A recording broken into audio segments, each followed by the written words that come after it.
In 1692, the town of Salem believed it was under attack. Children screamed in agony. Invisible hands clawed at throats. Neighbors accused neighbors, and within months, innocent people were hanging from gallows. History would remember it as supernatural panic, a deadly obsession with witches. But what if Salem was never haunted at all? What if the terror had nothing to do with spells, or demons, or dark magic? What if the real cause was something far more unsettling, something human? Our story begins decades earlier. In 1626, Puritan settlers founded Salem, devout, disciplined, determined to survive an unforgiving wilderness. Life was defined by relentless labor, rigid theology, and constant warnings about the devil's presence in everyday affairs. Add tension with native tribes and French rivals nearby. Starvation, disease, isolation. Salem was not calm, it was compressed. A community under stress long before anyone cried witch. Soon, a mysterious affliction spreads to two girls in the village. Betty Paris, only 12. Abigail Williams, 14. Seizures, screaming fits, claims of stabbing and choking by invisible attackers. Doctors had no answers. Parents panicked, and fear demands explanation. So names were spoken: Tituba, Sarah Osborne, Sarah Good. They were arrested, interrogated. An enslaved woman, a social outcast, a destitute beggar. 3 people already living at society's edge. Under relentless interrogation, Tituba broke and confessed. She said the devil had come to her. Then added something worse. She claimed other witches were still hiding in Salem. Suddenly, the crisis had direction. The machinery of panic accelerated as more villagers set off unsettling symptoms. Eventually, Sarah Osborne died in jail. Weeks later, 5 women were hanged, including Sarah Good. By spring, nearly 200 people were accused, 19 executed. One man, Giles Corey, was even crushed beneath heavy stones for refusing to plead. Courtrooms overflowed, families fractured. Fear stopped whispering. It testified. The spiral only slowed when the governor's own wife was accused. William Phipps intervened, shut down the special court, banned supernatural testimony, ordered arrests to stop. Prisoners were released, but lives were already gone. After over 325 years, there still leaves the haunting question. If it wasn't witchcraft, what was it? In the 1970s, scientists suggested ergot poisoning, a fungus on rye that can cause spasms and hallucinations, mouldy bread, toxic harvests, but the pattern failed. Others in the same households weren't sick. Thousands in nearby villages felt nothing. Food supply didn't track.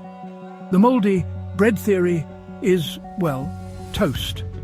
So investigators looked somewhere else, not outward, inward. If it wasn't a cursed carb, what was it? Recent revelations in mental health may finally offer an alternate explanation. Psychologists proposed conversion disorder, a real medical condition which becomes physical symptoms, seizures, twitching, and uncontrollable behaviors. Also called functional neurological symptom disorder. Not imaginary, not fake. It is a mental affliction that can manifest physically in ways that are often completely bewildering to the patient. The cause: extreme stress. If we think about the conditions that Betty Paris and Abigail Williams were living in 1692, this does make sense.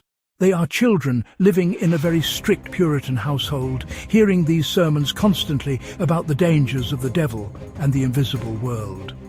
So the theory is that because of the hard and isolated life of Puritan colonists, the young women of Salem had a very particular type of breakdown. And in cases like this, if some people are afflicted with an unknown illness, others soon think that they might be susceptible to it as well. that pressure builds. Mass paranoia erupts. What we are seeing is a documented case of mass psychogenic illness, fear moving through a community.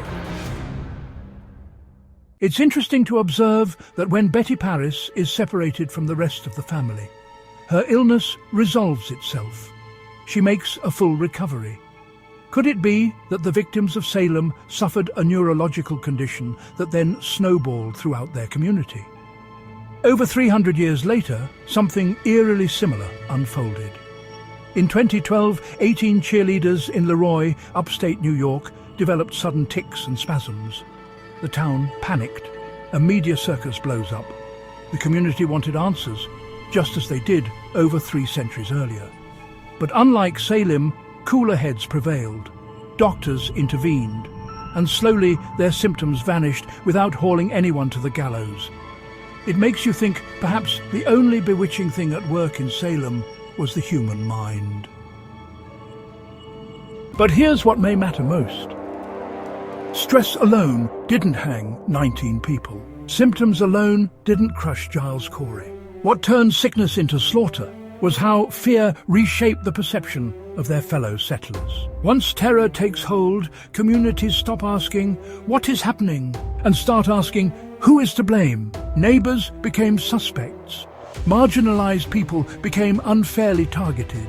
The enslaved, the poor, the strange, the disliked. Instead of searching for causes, Salem searched for someone to accuse. Fear made it easier to point outward than inward, to turn people into targets, to turn uncertainty into certainty, to turn neighbors into witches. What if Salem wasn't destroyed by sorcery, but by paranoid groupthink and fear left unchecked?